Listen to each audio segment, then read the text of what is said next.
とぬあつえ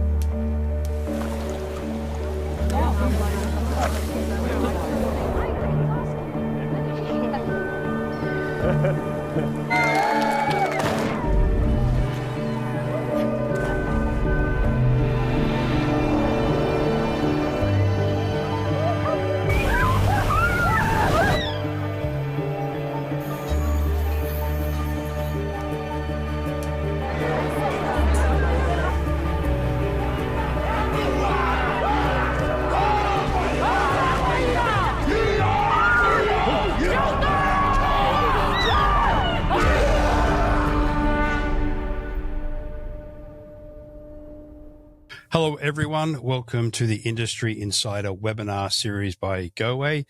Today, we're talking about the land down under. No, not that one. The other one, land of the great, the long white cloud, New Zealand. And with me today to talk all about the wonders of New Zealand, actually the basics, New Zealand 101 is what we're going to talk about today, is Teri Miller. She is the Trade Development Executive for the Americas for New Zealand Tourism. And Teri, where are you based? Are you East Coast or West Coast? I am on the West Coast in Santa Monica, California. I was just in LA on Friday. It's a Monday when we're recording this. And we drove through your lovely neighborhood on the way to an event. Goway is celebrating 55 years in business, and we had a micro film festival event in Los Angeles. And we went the long way, I got to admit, down through Santa Monica and up into the Hollywood region for the film festival. So drove through your very lovely neighborhood. Glad. I'm so sorry that I missed that event, but I was in another event. Because there was a big Australia, New Zealand event in LA, wasn't there, over the weekend or last week? What was that called? Yes, I wasn't at that one, but I was at another one in Atlanta, Georgia. Oh, you're down at Georgia. Wow. Okay. Mm-hmm. Well, everyone's moving around. And as you can tell by all the shows and stuff that are happening, that the South Pacific, and in this particular case, New Zealand, is very, very popular, and lots of marketing going on because people want to know all about New Zealand. Now, I know, Teri, you don't have a Kiwi accent. So where are you from originally? I'm from California. I'm from a little town called Manhattan Beach, and it's about 3 miles south of LAX Airport, born and raised. Oh, okay. So how did you get involved with representing New Zealand? I got involved because my mother's friend, I was just finishing up college with a finance degree, and my mother's friend was working for Air New Zealand in the accounting department, and they were looking for somebody who can file and make copies. Okay. And that's where you started, and now you're actually out on the road representing New Zealand itself. Yes. So I've been in New Zealand. I've been selling New Zealand probably for about 30 years now. Ooh, wow. So I worked for Air New Zealand for many, many years. And then now the last 3.5 years, I've been working for Tourism New Zealand. Okay, then. So as you've been involved with New Zealand, here's a pop quiz for you. And I know you might be prepared for this one, but as a North American representing New Zealand for as long as you have, for those listening, we are recording this on Monday, the 22nd of September. And upcoming this weekend is a very big sporting event in the Southern Hemisphere. Do you have any idea what I'm referring to there, Teri? Oh, my goodness. I could only guess maybe the All Blacks? You got it, the All Blacks. There is a very big rivalry between the Southern Hemisphere teams, particularly South Africa, Australia, New Zealand. And we're having our yearly, what we call test matches. And Australia, who were suffering on the pitch, are doing much better. New Zealand, who are statistically the most successful sports team in the world. That's the All Black rugby team. They're playing this weekend for a local derby called the Bledisloe Cup. And there's a very good chance Australia might finally win it, and it'll be the first time in 25 or 30 years. So it's a very big weekend coming up for any rugby fan out there. So go the Wallabies, because I'm an Aussie boy. And your goodness indeed. Okay, then. So as I mentioned, this is, we are talking New Zealand 101. So let's start with the very basics of 101. Where is New Zealand, Teri? New Zealand is down in the South Pacific. It is island country, and it's southwestern Pacific Ocean. It lies about 1,500 kilometers east of Australia across the Tasman Sea, and it consists mainly of two large islands, the North Island and the South Island, along with numerous smaller islands all around it. Okay, then. So as you mentioned, it's not just off the coast of Australia, but nearby. So Yes.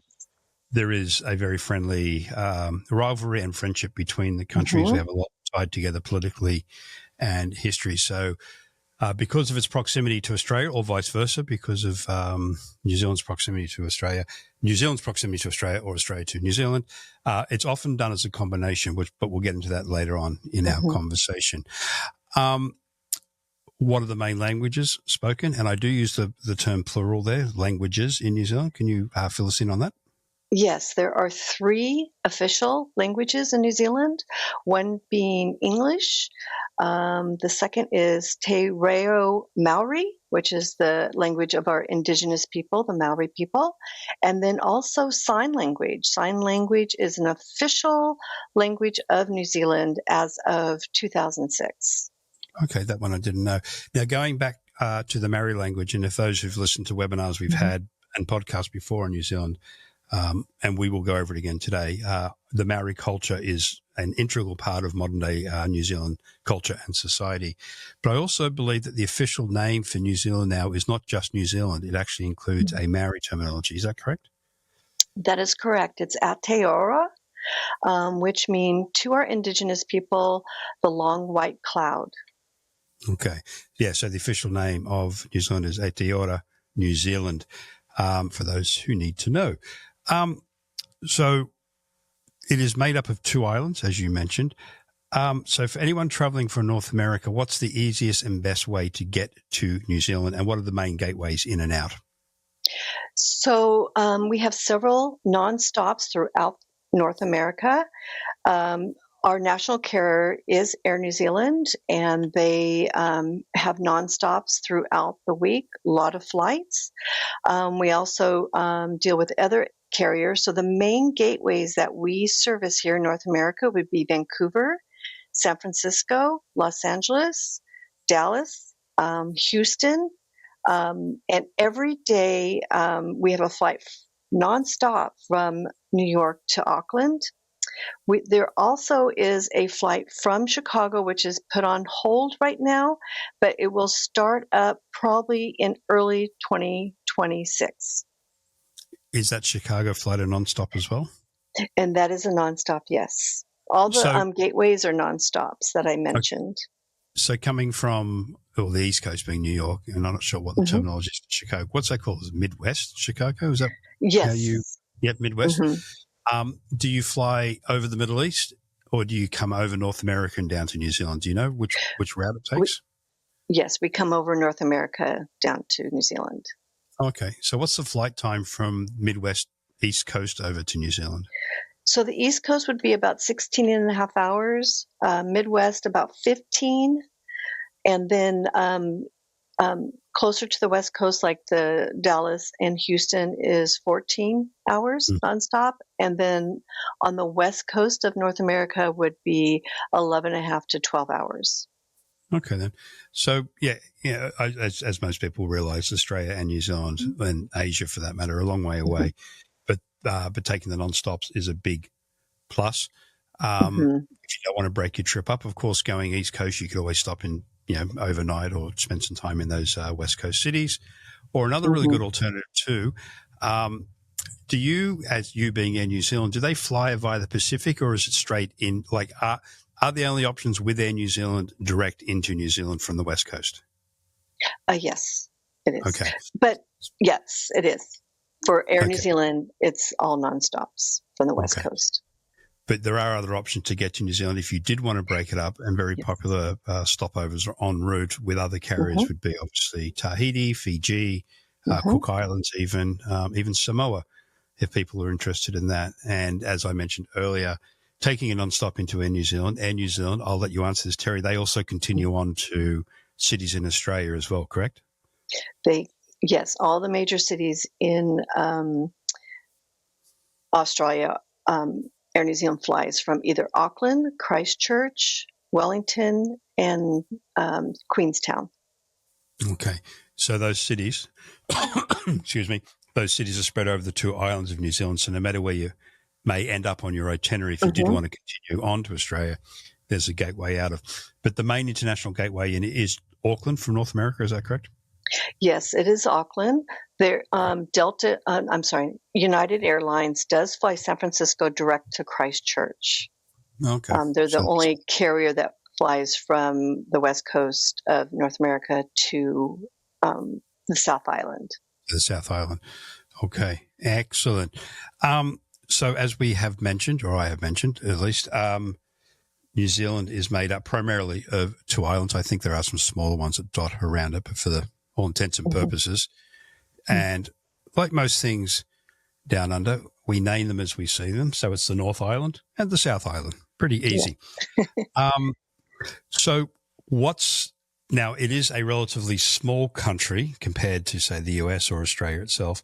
Do you have any stats on how big the country is in hand? Yep. There is about 5 million people in New Zealand.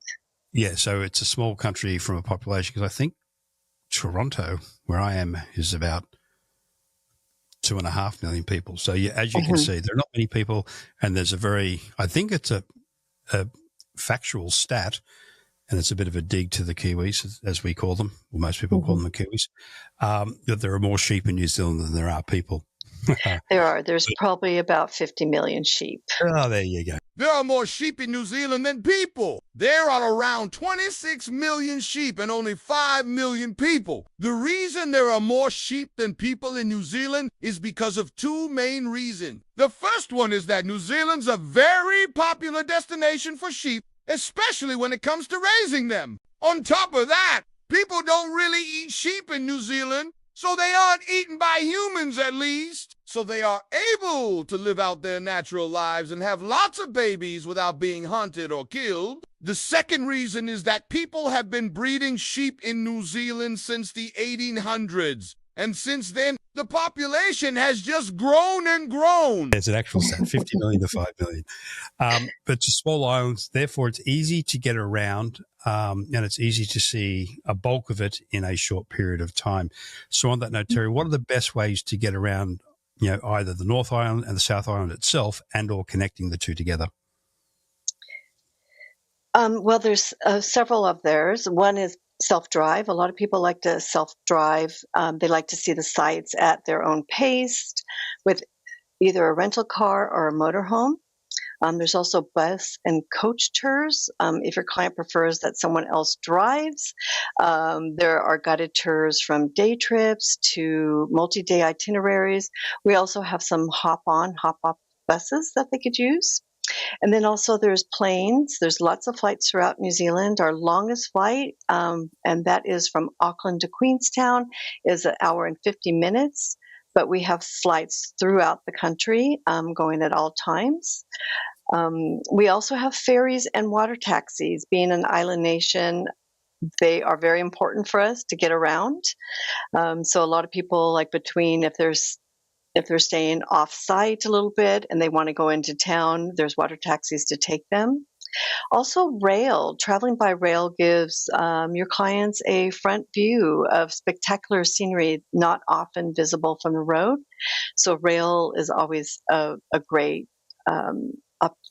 option for your clients to take.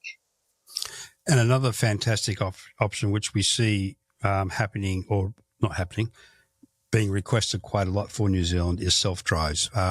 Very easy to get around, of course, as we mentioned earlier. The main language is English. Therefore, the road signs are in English. Roads are good. And as Teri mentioned, with the ferry system, you can get from North Island to South Island or vice versa over the Cook Strait via ferry with your vehicle or without, the bus, as the case may be. So self-drives are very popular, and they can just be going hotel to hotel each night, or getting an RV, camper van, to get yourself around New Zealand. So that's another excellent way to see the country, and to echo Teri's point about the rail, seeing aspects of the country you may not see. Obviously, self-drives gives you that flexibility to go as you please, stop where you please, stop when you please. So what if someone's looking to the South Pacific? What would be the thing that you would say or you would highlight as the thing that draws people there? Because the Maori culture, as we mentioned, is very significant in New Zealand, but it is Polynesian. You see similarities in the other South Pacific islands. It's also got the colonial or a very similar colonial Western history to Australia, so you could see that in either country. So what makes New Zealand special compared to its neighbours? The difference, there's several differences between the two, and a lot of people don't realize that because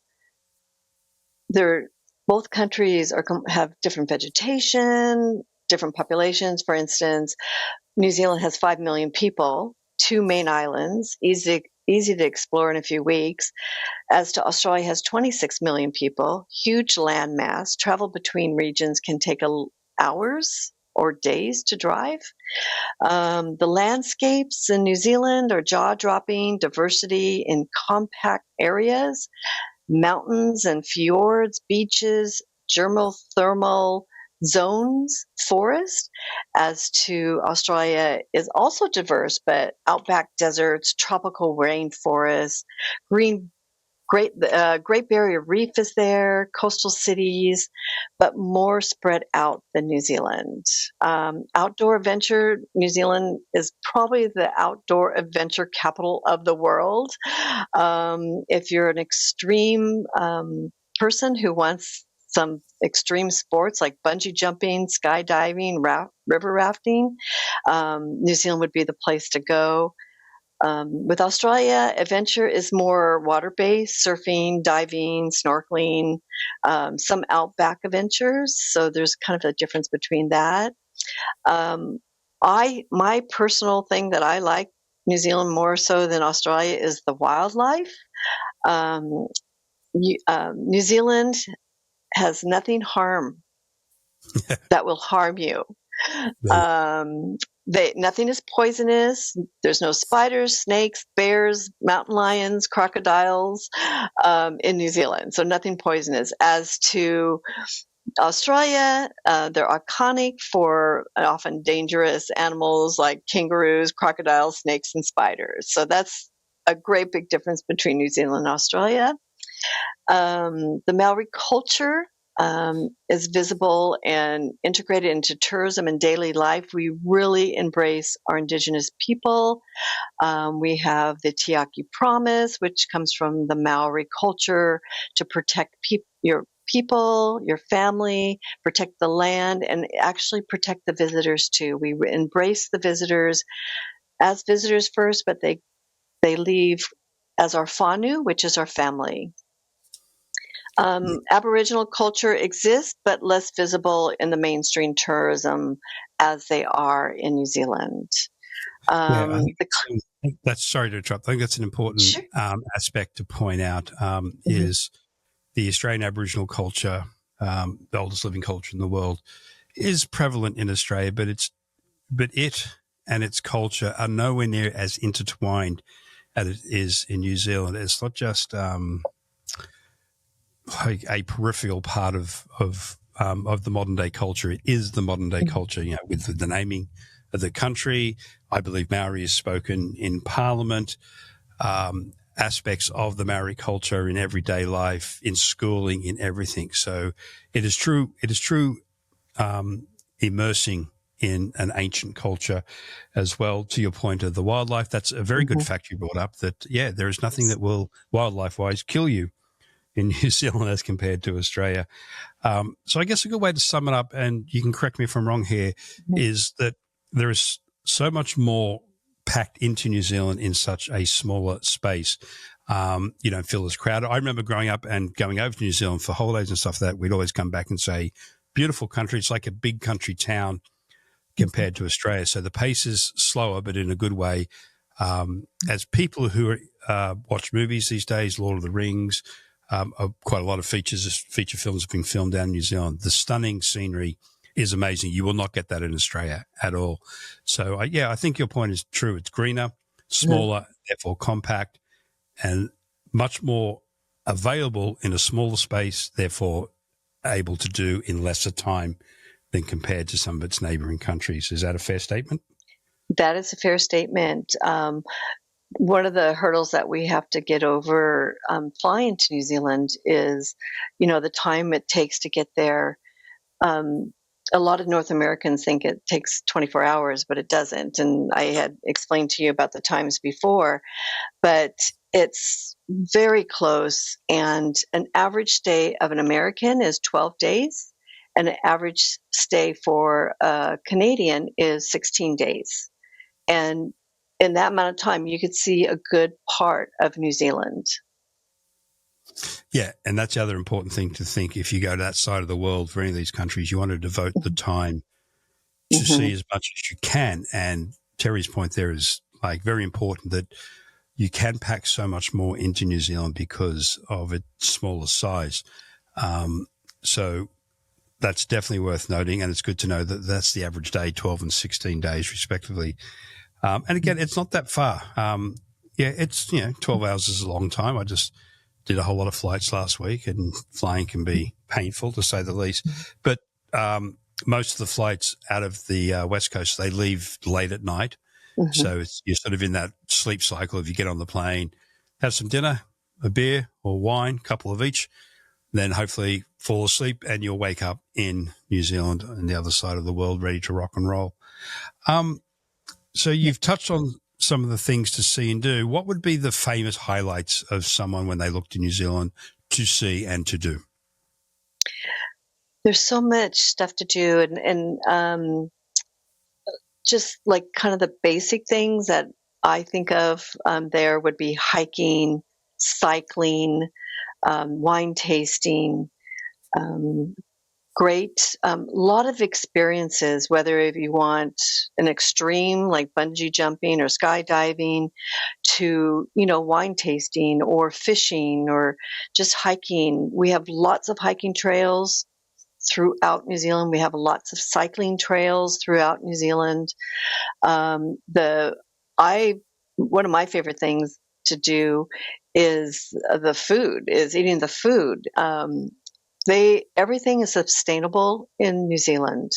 So everything is grown in New Zealand. So all the beef, the cattle, the lambs are grass fed. They don't believe in antibiotics or any preservatives in their food.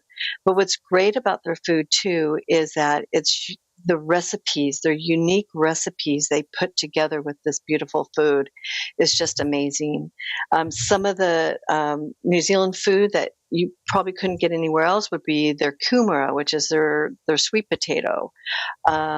You'll get fresh seafood all over, from all over. So just a lot of great things there. There's a lot of breweries coming up, a lot of beer distilleries and breweries that are just fantastic to experience in New Zealand. Yeah, other aspects of the country too, which are worth mentioning, is the colonial past as well. It was settled by the English. For those who know their naval history, Captain James Cook, who is strongly associated to Australia, which is a bit funny because he sailed up from Botany Bay up the coast to the Great Barrier Reef and then off into history, whereas he circumnavigated and mapped New Zealand in depth, landed multiple times, whereas in Australia he landed only about 2 or 3 times. So he's much more associated with the islands of New Zealand, as we've mentioned a few times. So there is the Maori culture, and you can partake in that as well. The All Blacks rugby team we mentioned earlier on, there is an exhibition about them as a team, but also about how the Maori culture is part of their makeup, their identity. You can visit schools. You can visit carving centres, cultural centres as well. The North Island is famous for Rotorua. Would you like to expand on Rotorua, Teri? Yes, Rotorua is such a great place. I think it's probably about 60 to 70% of the Maori families live in or around Rotorua. So everything that you do in Rotorua reflects that. So we have several cultural villages throughout Rotorua. There's also the geothermal pools and spas throughout because it's on the volcanic plate. So it's always getting the geothermals going. There's geysers all throughout Rotorua. And it's a lot of events and very cultural experiences that you could partake in there. Yeah, as you can hear, it's a very diverse country culturally and with things to do. So we've got Maru, we've got the hot springs, you've got Auckland itself, which is known as City of the Sails because it's got a beautiful harbour, wine districts, the dining that Teri has mentioned as well, the outdoor activities, the hiking, etc. So there's so much to see and do, again, in a small area, which makes it a great choice for those on, with time constraints. Teri's also touched on all the adventure options. For those looking, just jumping back, for those looking for pop culture, you've got all the famous locations of films. So you've got Hobbiton. Now, can you expand on Hobbiton for those who may not know what that is? Yes, it's one of my favorite places to go in New Zealand. I've been there probably 7 or 8 times, and Hobbiton is a magical place. So it's the film set that they use for the Hobbiton town in the Lord of the Rings and the Hobbit movies. And what you do is you go there and you'll have a tour guide take you all around all the Hobbit holes. They have the Green Dragon, which is the pub that they have there. They have the Mill House where you have a dinner up to 25 people if you would like. And then they just tell you all about how Hobbiton came about in that area. So apparently Peter Jackson saw this tree on this farmland and went up and knocked on the door and asked the gentleman, "Could I speak to you?" And he actually told Peter Jackson, "No, you can't. I'm in the middle of watching rugby." So he sent Peter Jackson away, but eventually Peter Jackson met with him, and they decided that's where he wanted to film Hobbiton. And it's magical. And just recently in May, I went there and did the banquet tour, which is a 2-hour tour of all the Hobbiton, and then you end up at the Green Dragon and have a big feast and great dessert. And then after you eat, they give each person a lantern, and then they'll take you up around Hobbiton up to watch the dark sky because New Zealand is one of the darkest skies in the world. And they'll tell you all about the southern hemisphere constellations. Nice. It's a magical place. Yeah. So there's all that to do. And then if you're just a fan, obviously, of the Lord of the Rings, you've got the fact that that's all part of the movie as well. Based on the descriptions we've both given to our listening audience, I would assume that in New Zealand, be it part of a bigger itinerary or a dedicated itinerary, there's lots of wellness opportunities, be it North Island or South Island when visiting. Yeah. Well, lots of great wellness places to go and things to do in New Zealand. I did mention about like hiking, kayaking, and forest bathing, but we also have the thermal hot springs and spas like in Rotorua. There's also some in Hammer Springs, and there's also lots of wellness retreats around the country. There's lodges and eco resorts offering yoga, meditation, and healthy meals, and it's a lot of mindful activities like yoga, meditation, adventure tourism for physical and mental health are all around the country also. And then we also talked about our culture experiences with the Maori, the healing and spiritual wellness programs that they give in their villages. A lot of things that are tailor-made for like relaxation, adventure, and rejuvenation can happen in New Zealand. Yeah, and it's worth pointing out too that wellness is in the eye of the beholder. Sometimes wellness can be a trek. Sometimes it can be surfing. It can be swimming, or sometimes it can be yoga, staring at a snow-capped mountain in the distance. So whatever you think is wellness, New Zealand has, and of course, Goway can get that delivered for you. I mentioned self-driving and stopping where you want, staying where you want, which might lead people asking the question: Is the country a safe country to visit at all levels, from walking the streets to maybe just pulling up on the side of the road and camping overnight? Is New Zealand a safe country to visit? It is. New Zealand is consistently ranked among the safest countries in the world. And I believe not, and I couldn't tell you what publication it was because I just heard it a week ago, but it was the number one safest country in the world at this point. Yes. And I think a lot of reasons is it's got low crime rates. Violent crime is very, very rare. And so nothing to worry about any violent crime. It's politically stable. New Zealand has a stable government and low risk of civil unrest.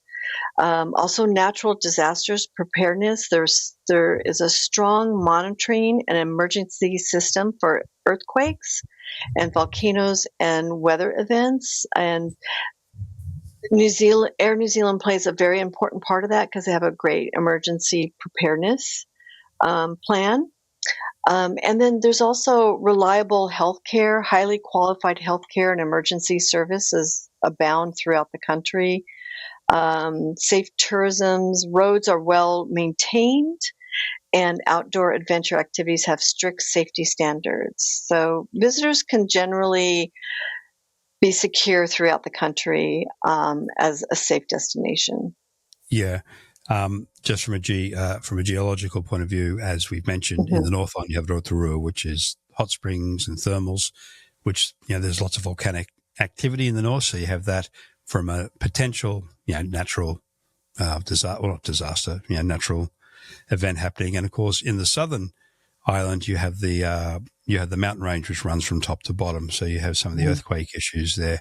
Nothing major, nothing that a California girl wouldn't be used to. That's for sure.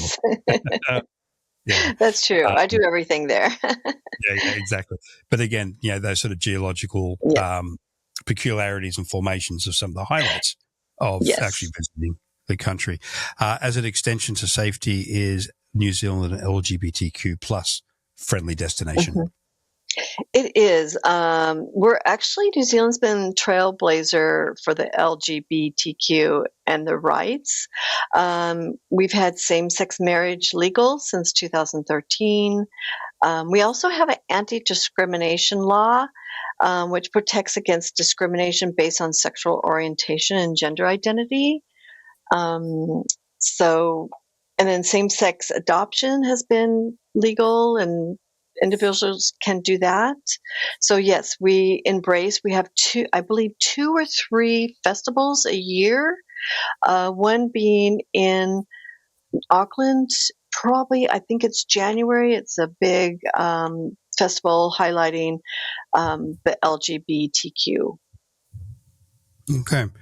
Now, I had about 3 or 4 questions coming up, but we've already answered them, but I'll just touch on them again. So we've touched on self-driving and traveling independently, which we both pointed out can be done, and it's easy to do in New Zealand. We've mentioned, or more the fact Teri has mentioned multiple times, water sports, diving, sailing, remembering Auckland is known as a city of sails because of the amount of boats in its harbour. And we've mentioned some of the cultural immersive experiences you can have beyond just walking around the streets of New Zealand. We did touch on this before, but let me ask you, people going down or from New Zealand and they want to do a Pacific island stopover, is there one island or islands group that seem more popular, or is it pretty much anyone's choice on their way down or way back from New Zealand for a stopover? Yeah, it's pretty much everyone's choice, but I have to say that Fiji has really, because of Fiji Airways, has really been pushing and having special fares on that stopover in Fiji, either en route to New Zealand or returning from New Zealand. So that's been really popular this last couple of years. So Fiji Airways has been really promoting that. I would think that would be the best one. Air Tahiti Nui also has flights from Los Angeles to Tahiti, and then Tahiti onward to New Zealand. And then also Hawaiian Airlines. There's always Hawaiian Airlines that travel to Honolulu, and you could take Hawaiian Airlines Honolulu to Auckland. Right. I was going to bring up Hawaii, but you beat me to it. So as you'll see, or as you've just heard from Teri, all these Polynesian islands, they share a culture, and they're quite closely tied to New Zealand economically as well, because basically New Zealand is the big economic powerhouse to the Pacific Islands. So there's a lot of commerce back and forth between Samoa, Fiji, Tahiti, the Cooks in particular.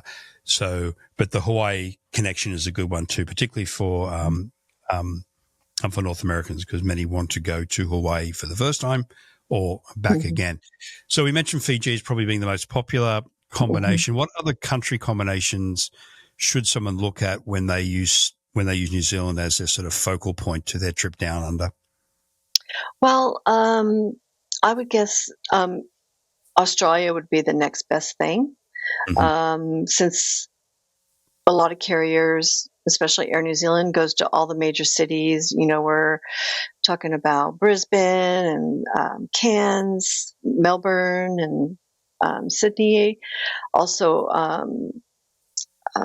South Australia, and I've kind of lost what. Adelaide. I'm sorry, Adelaide. I'm sorry about that. I couldn't think about it. Everyone forgets about South Australia and Adelaide. Don't worry. Where are you from? I'm from Sydney. Okay. And that's why I say, because there's a friendly rivalry between New Zealand and Australia, but like most countries, there's friendly rivalries between the states or territories as well. Like in Canada, Ontario versus West.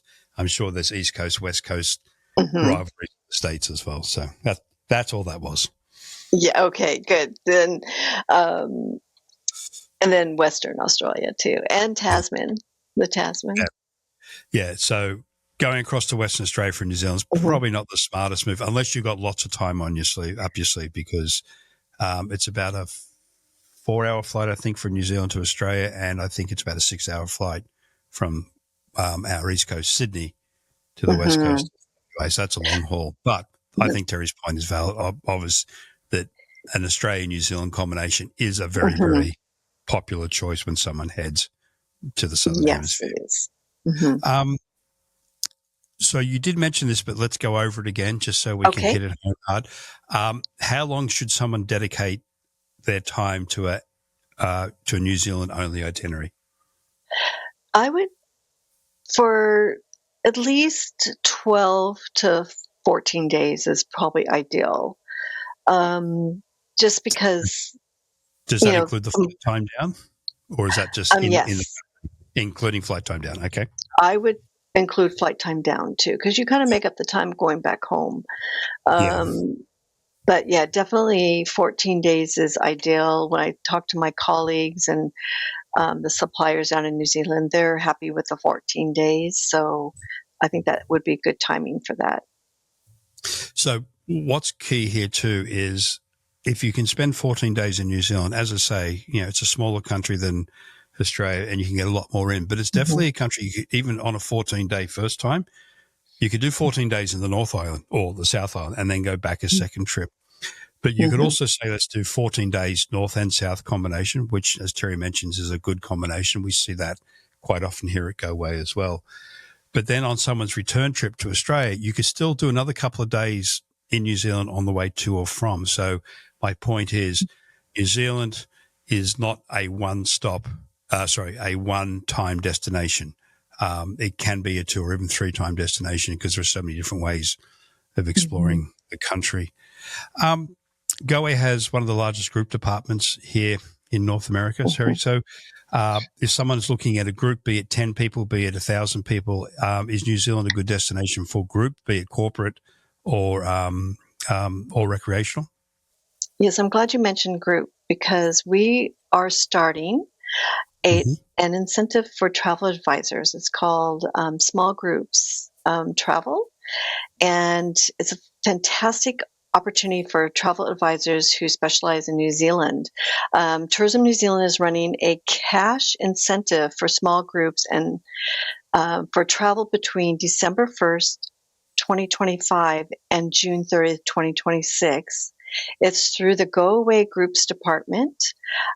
If you're a certified New Zealand specialist and an IATA accredited travel advisor in US and Canada, you can earn $1,000 USD for a group booking for New Zealand only, and then 500 USD for a group booking to New Zealand plus Australia or Fiji. Wow. It's great. We just came out with it, so I'm kind of reading my notes on it. But you book for a minimum of 10 travelers on the same itinerary and dates, include at least 6 nights in New Zealand, confirm booking with a deposit by June 30th, 2026, and ensure travel is completed by December 31st, 2026.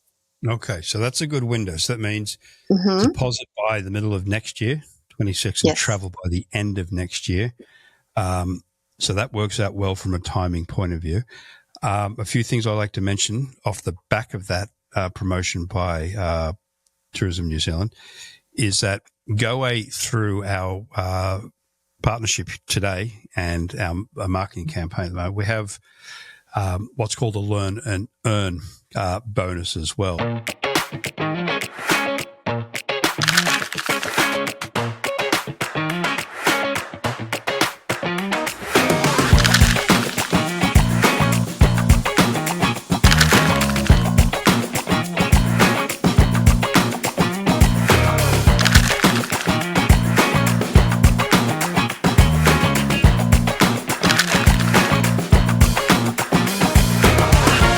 So this is not just groups. This is for any FIT booking to New Zealand. So that means if you, and you'll pick this up from this webinar, if you do the Goway Pro Travel Academy New Zealand course, do that. I think it's about 5 modules. You pass that, and then you go on and do Tourism New Zealand Specialist Program as well, and then make a booking within the next 6 months. You'll earn money as well on your Goway Pro rewards card.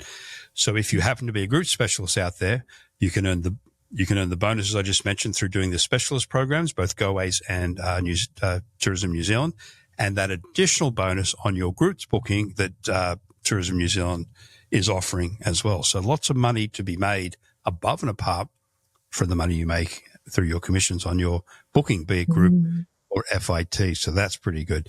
So that obviously brings up the Goway Pro Travel Academy courses out there, particularly in New Zealand, and the Tourism New Zealand specialist course. Do you want to expand on that a bit, Teri? Your course, your in-house training course? Yes, the New Zealand Specialist course is great. We've just revamped it a couple months ago. It's 8 modules that you have to complete, and then it's only about 5 to 10 minutes for each module, so it goes very quickly. What's great about the New Zealand Specialist, once you become a New Zealand Specialist, you'll get referrals from us. We get thousands of consumers that go onto our website looking for a travel agent, so that's a good way to get some referrals.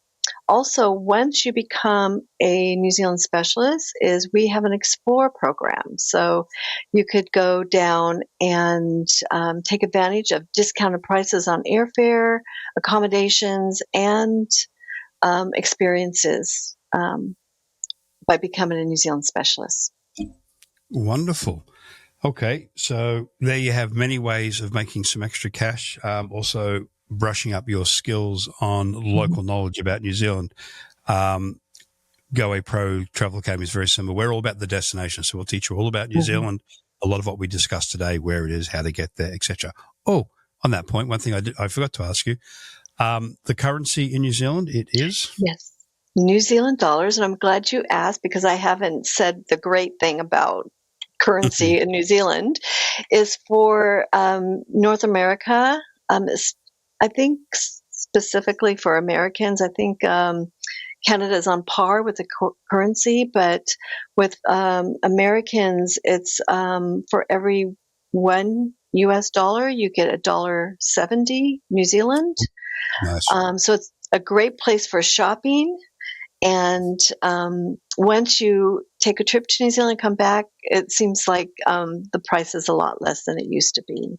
So I always buy my Lululemon down there because it's the same price as it is up here, but I get like a 40% discount. Yeah. So Yeah, it's a good point you brought up. The US dollar is quite good for travel at the moment, particularly, as you mentioned, to New Zealand. And off the back of that, there is some very good shopping down there. Of course, you can buy an All Blacks jersey, which would be a very, very New Zealand thing to do. But lots of really good Maori carvings are a big thing as well, some jewelry, bone carving, etc. So very good shopping opportunities, particularly when the US dollar is so strong against the Kiwi dollar. Yes. Is there anything else you'd like to leave our listening audience with before we say goodbye? Oh, we would just love to see you down there. So, send your clients. You come down, do the New Zealand specialist, and take the Explorer Pass, and we'd love to see you down in New Zealand. And so with everyone here at Goway, Goway is an air consolidator, so we have fantastic airfares with Air New Zealand to get your clients down there. Or if you look at one of the Pacific carriers, any stopovers en route to or from New Zealand, we can assist there. Our specialists are very well versed in New Zealand. They can help you with all types of requests, from the simple to the complicated, from groups to FIT. We have the knowledge in-house. We have the support of the New Zealand Tourism Board and vice versa. And we are here to support you in your day-to-day selling, particularly with anything focused on New Zealand. So on that note, I'd like to thank Teri for her time today. We appreciate you coming all the way from Santa Monica in the sunshine. It's raining here in Toronto. Everyone out there. No. Yeah. Everyone out there, as always, thank you for your time. We know you have busy days, and we appreciate you making some time for us today to learn about all the wonders of New Zealand. Any questions you have, contact us here at Goway. And of course, the New Zealand Tourism Board are always happy and willing to assist if you have any questions or you need any collateral for your local marketing activities on New Zealand. Thank you, everyone, and thank you, Teri. Thank you. Bye-bye.